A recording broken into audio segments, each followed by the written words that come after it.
To be honest, intrayta lang, tapos ada or awan, okay lang, kashay. Pero, thankfully, God met ni Lord. So, we're thankful for that, na binas na kami ni Lord for this child. Yun. Pinupuli babae. Pilit mo talaga, sis. Marika, wait. Babae nga ako pinagito. Ano siya kanguhoy na kita? Wait lang. Okay, bilang. 3.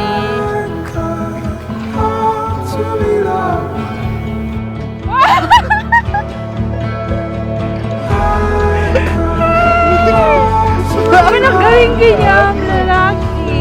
Lalaki, di kayo